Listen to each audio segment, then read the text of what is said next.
परिचय। गौरव, अम्ल में पानी मिलाते समय सावधान रहो। पानी मिलते समय अम्ल को हिलाते रहो। ऐसा क्यों मैम? मैं इन्हें सीधे सीधे क्यों नहीं मिला सकता? ऐसे तो बहुत समय लगेगा। हाँ, ये सच है कि इसमें समय लगेगा, किंतु तुम्हें इसे धीरे धीरे ही मिलाना चाहिए, अन्यथा तुम जल सकते हो। अरे हाँ, मुझे पात्र गर्म लग रहा है। ऐसा क्यों है मैम? बताती हूँ। ऐसा अम्ल व क्षारक के मध्य अभिक्रिया के कारण है। बच्चों, इस पाठ में हम अम्लों व क्षारकों के गुण धर्मों तथा लवणों के बारे में अध्ययन करेंगे।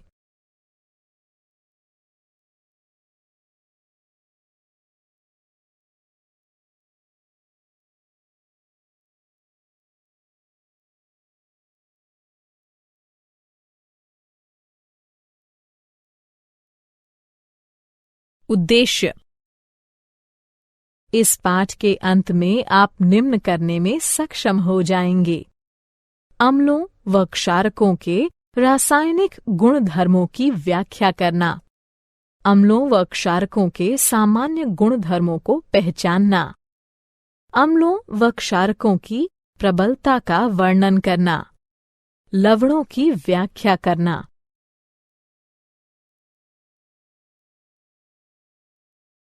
अम्लों व क्षारकों के रासायनिक गुण धर्म।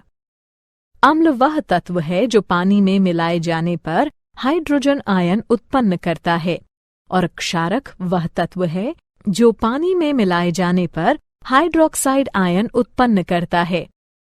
अम्ल व क्षारक दोनों ही के रासायनिक गुणधर्म भिन्न भिन्न होते हैं। आइए इनके गुण धर्मों का अध्ययन करते हैं। अम्लों व क्षारकों के रासायनिक गुण धर्म कुछ इस प्रकार हैं। गंधीय सूचक। मान लीजिए आपको 4 रसायन दिए जाते हैं और अम्ल या क्षारक के रूप में उनकी पहचान करने को कहा जाता है। आप कैसे पहचानेंगे? आइए पता लगाते हैं। हमारे पास गंधीय सूचक है जो बताते हैं कि कोई तत्व विशेष गंध में परिवर्तन के कारण अम्ल या क्षारक है। इनका प्रयोग प्रयोगशालाओं में गंधीय अनुमापन नामक प्रक्रिया द्वारा यह देखने के लिए किया जाता है कि कोई विलयन अम्ल है या क्षारक। गंधीय सूचक इस सिद्धांत पर कार्य करते हैं कि जब कोई अम्ल या क्षारक किसी तत्व में मिलाया जाता है तो उसकी गंध का पता नहीं लगाया जा सकता। उदाहरणार्थ, लाल पत्ता गोभी का रस। इस द्रव का रंग नीला बैंगनी होता है, परंतु जब यह अम्लीय तत्वों के संपर्क में आता है तो लाल हो जाता है, और जब क्षारक के संपर्क में आता है तो हरा या कभी कभी पीला हो जाता है।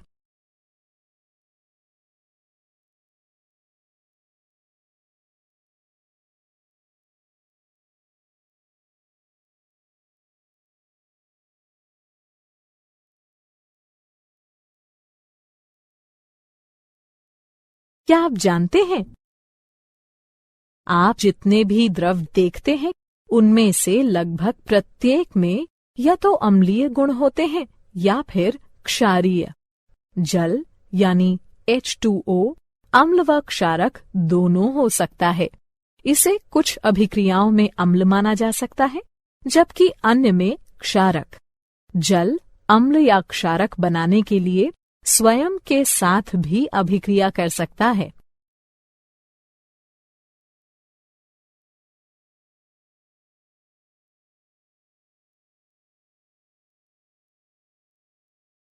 अम्लों व क्षारकों की अभिक्रियाएं। आइए वापस वहीं चलते हैं जहां गौरव को मिक्सिंग बीकर गर्म लगा था। जब अम्ल को क्षारक के साथ मिलाया जाता है तो वह ताप उत्पन्न करता है। इसके कारण मिश्रण आस्फलित होकर बाहर आ सकता है। इससे आप जल सकते हैं।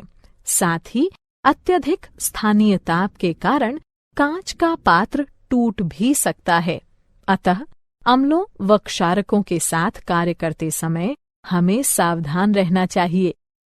आइए अब अम्लों व क्षारकों की धातुओं, धात्विक कार्बोनेटों व धात्विक हाइड्रोजन कार्बोनेटों के साथ परस्पर विभिन्न अभिक्रियाओं पर विचार करते हैं। धातुओं के साथ अभिक्रिया। हाइड्रोजन के ऊपर सभी धातुएं तनु अम्लों के साथ उनके संगत लवण बनाने व हाइड्रोजन को मुक्त करने की प्रतिक्रियाशीलता श्रृंखला में अभिक्रिया करती हैं।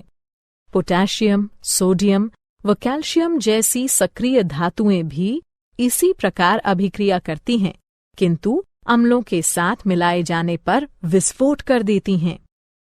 धातु कार्बोनेटों व धातु हाइड्रोजन कार्बोनेटों के साथ अभिक्रिया। अम्ल धातु कार्बोनेटों व धातु हाइड्रोजन कार्बोनेटों के साथ उनके संगत लवण, जल व कार्बन डाइऑक्साइड बनाने के लिए अभिक्रिया करते हैं। परस्पर अभिक्रिया। अम्ल व क्षारक एक दूसरे के रासायनिक विलोम हैं। इनकी परस्पर अभिक्रिया एक दूसरे के प्रभाव को शून्यकृत कर देती है। इसे उदासीनता अभिक्रिया कहते हैं। इस अभिक्रिया में किसी अम्ल को क्षारक के साथ मिलाया जाता है और ऐसा करने से जल का एक अणु तथा विशिष्ट लवण बनता है। धात्विक व अधात्विक ऑक्साइड की अभिक्रियाएं।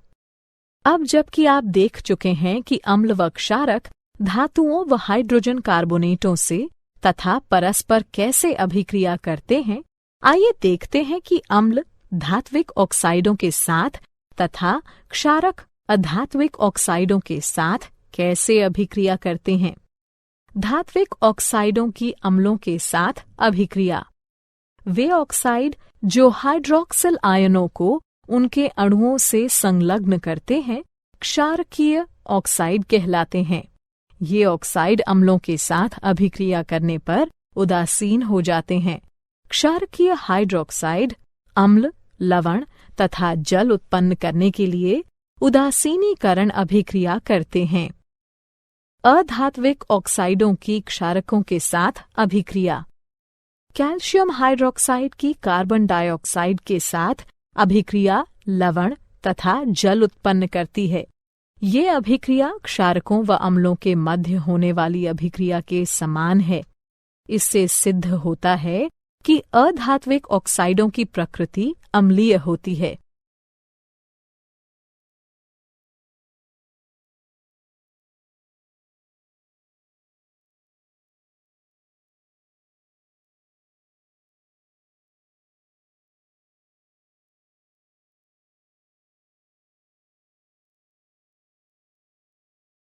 क्या आप जानते हैं, जब अम्ल व क्षारक परस्पर अभिक्रिया करते हैं तो वे जल उत्पन्न करते हैं। अम्ल H+ आयन उत्सर्जित करता है तथा क्षारक OH- आयन के साथ उसका संयोजन करके उसे ग्रहण करता है। यही कारण है कि अम्ल को प्रोटॉन दाता तथा क्षारक को प्रोटॉन स्वीकारक कहा जाता है। जल के साथ अभिक्रिया। जब अम्लों को किसी जलीय विलयन में मिलाया जाता है तो वे आयन उत्पन्न करते हैं। किसी अम्ल या क्षारक को जल में मिलाते समय आपको ये याद रखना चाहिए कि यह एक ऊष्माक्षेपी प्रक्रिया है। सांद्र अम्ल में जल मिलाते समय ध्यान रखिए कि उत्पन्न ताप मिश्रण को आस्फलित कर सकता है, जिससे आप जल भी सकते हैं। अत्यधिक स्थानीय ताप के कारण कांच का पात्र टूट भी सकता है। जब आप किसी अम्ल या क्षारक को पानी में मिलाते हैं तो प्रति इकाई आयतन के हिसाब से आयनों की सांद्रता घट जाती है। इस प्रक्रिया को तनुकरण कहते हैं और आपको तनु अम्ल या क्षारक प्राप्त होता है। अम्लों व क्षारकों की प्रबलता। किसी विलयन में उपस्थित आयनों की मात्रा जानने के लिए अथवा किसी अम्ल या क्षारक की प्रबलता का पता लगाने के लिए आपको एक सार्वभौमिक सूचक का प्रयोग करना पड़ेगा। सार्वभौमिक सूचक अनेक सूचकों का मिश्रण होता है। यह किसी विलयन में हाइड्रोजन की विभिन्न सांद्रताओं को विभिन्न रंगों में प्रदर्शित करता है। एक पीएच पैमाना वो पैमाना होता है जिसके प्रयोग से हम किसी विलयन में हाइड्रोजन आयन की सांद्रता को माप सकते हैं।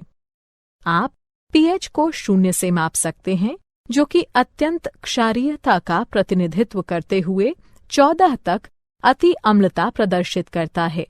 उदासीन तत्वों के पीएच का मान 7 होता है।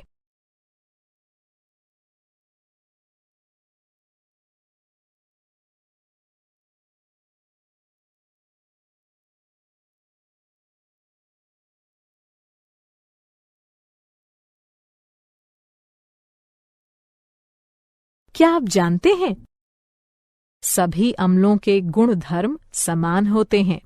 आप जानते हैं कि धातुओं के साथ अम्लों की अभिक्रिया कराए जाने पर हाइड्रोजन गैस उत्सर्जित होती है। इससे सिद्ध होता है कि हाइड्रोजन सभी अम्लों में विद्यमान है।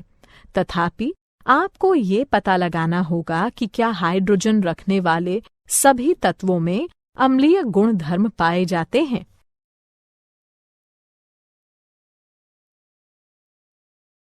दैनिक जीवन में पीएच का महत्व।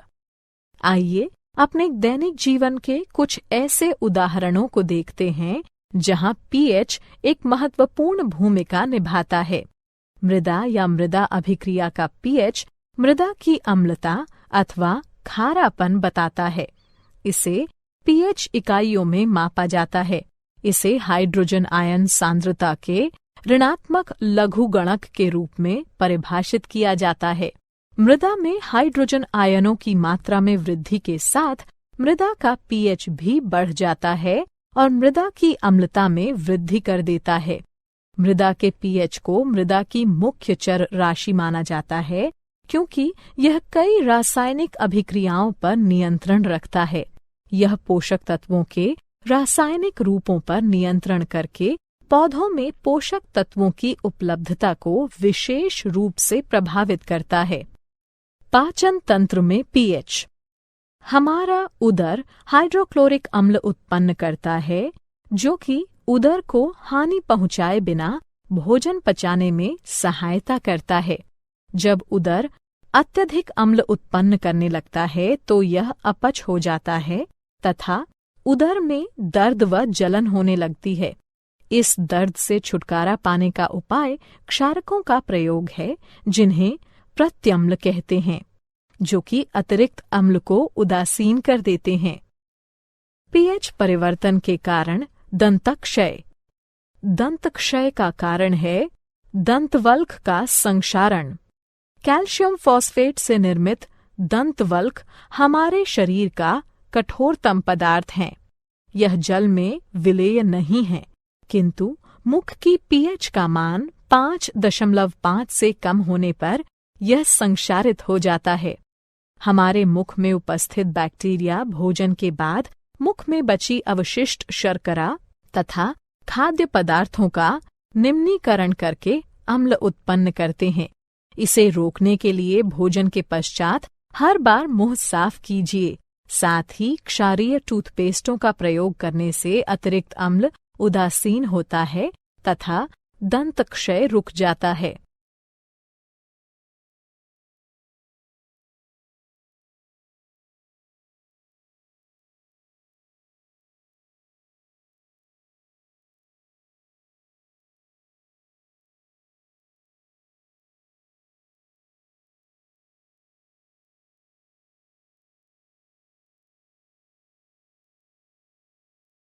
क्या आप जानते हैं, पशु व पौधे आत्मरक्षा में अम्ल उत्सर्जित करते हैं।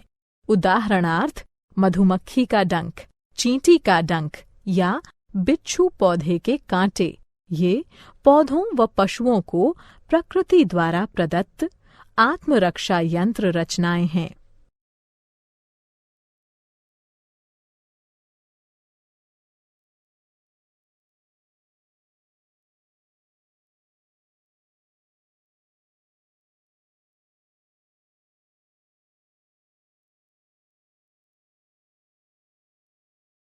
लवण परिवार।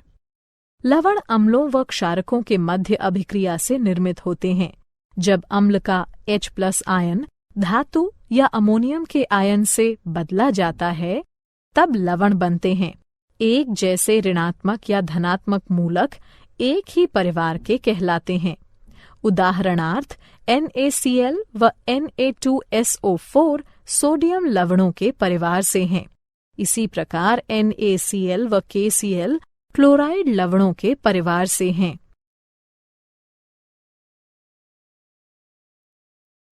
लवणों का pH। यहाँ लवणों का pH दिया गया है। एक प्रबल अम्ल व एक प्रबल क्षारक 7 pH के मान का होता है। एक प्रबल अम्ल व एक दुर्बल क्षारक 7 से कम pH के मान का होता है।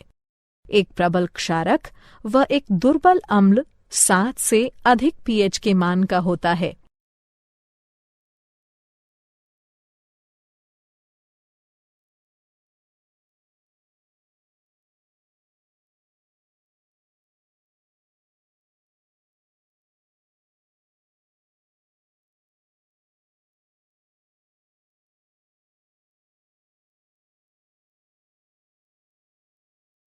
सामान्य लवणों से मिलने वाले रसायन। लवणों से प्राप्त होने वाले कुछ रसायन निम्नलिखित हैं। सामान्य नमक। सामान्य नमक, जिसका रासायनिक नाम सोडियम क्लोराइड है, एक आयनीय यौगिक है और इसका सूत्र NaCl है। इसी के कारण समुद्र का जल खारा होता है। खाद्य नमक का मुख्य अवयव होने के नाते यह एक मसाले व खाद्य परीक्षक के तौर पर सामान्यतः प्रयोग में लाया जाता है। Sodium hydroxide. सामान्यतः कास्टिक सोडे के नाम से पहचाने जाने वाले सोडियम हाइड्रोक्साइड का आणविक सूत्र NaOH है। यह एक उच्च प्रदाहक धात्विक क्षारक है जो कि तृणशय्या, पपड़ी, दाने तथा 50% संतृप्त विलयन के रूप में पाया जाता है। यह जल, इथेनॉल व मीथेनॉल में विलेय है। इसका प्रयोग एक प्रबल रासायनिक क्षारक के रूप में लुगदी व कागज, कपड़ा, पेयजल, साबुन तथा डिटर्जेंट बनाने में तथा एक ड्रेन क्लीनर के रूप में किया जाता है। विरंजक चूर्ण। विरंजक चूर्ण, जिसका रासायनिक नाम कैल्शियम हाइपोक्लोराइट तथा सूत्र CaClO2 है, एक रासायनिक यौगिक है। मुख्य रूप से इसका प्रयोग जल शोधन हेतु तथा एक विरंजन कारक के रूप में किया जाता है। यह एक सापेक्षिक रूप से स्थिर रसायन है और इसमें सोडियम हाइपोक्लोराइट की अपेक्षा क्लोरीन अधिक पाई जाती है। खावन सोडा। खावन सोडा के नाम से प्रसिद्ध सोडियम बाइकार्बोनेट तथा सोडियम हाइड्रोजन कार्बोनेट एक रासायनिक यौगिक है जिसका NaHCO3 है। यह एक श्वेत ठोस है जो कि क्रिस्टलीय है, किंतु एक महीन चूर्ण जैसा दिखाई देता है। इसका स्वाद एल्का नमकीन एल्कलाइन होता है। धावन सोडा। धावन सोडा या सोडा भस्म के नाम से प्रसिद्ध सोडियम कार्बोनेट, जिसका रासायनिक सूत्र Na2CO3 है, एक सोडियम लवण है। इसे वाटर सॉफ्टनर के तौर में प्रयोग में लाए जाने के कारण घर घर जाना जाता है। यह विभिन्न पौधों की भस्म से निष्कर्षित किया जा सकता है। यह लवण व चूना पत्थर से बड़ी मात्रा में संश्लेषण द्वारा प्राप्त किया जाता है। क्या आप जानते हैं? क्रिस्टलीकरण का जल वो जल है जो क्रिस्टलों में पाया जाता है। यह क्रिस्टलीय गुणधर्मों के संभरण में आवश्यक है, किंतु पर्याप्त ऊष्मा द्वारा हटाए जाने में समर्थ है। यह किसी दिए गए तापमान पर निश्चित लवणों द्वारा छोड़े गए जल का कुल भार होता है।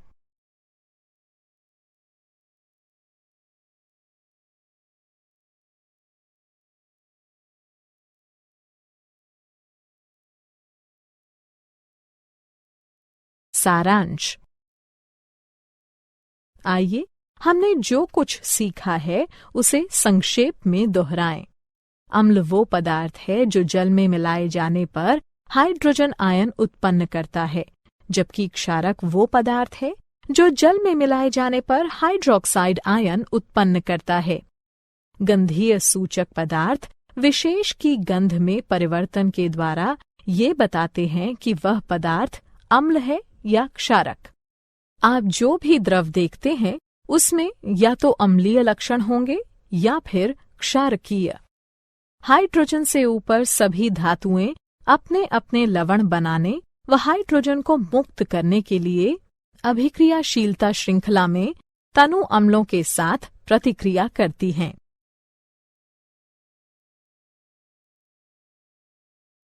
अम्ल कार्बोनेटों व हाइड्रोजन कार्बोनेटों के साथ उनके लवण, जल व कार्बन डाइऑक्साइड बनाने के लिए प्रतिक्रिया करते हैं।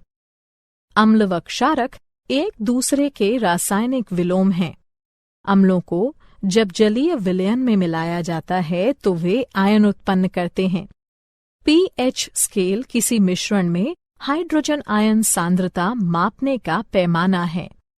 लवण अम्लों व क्षारकों के मध्य अभिक्रिया के कारण उत्पन्न होते हैं।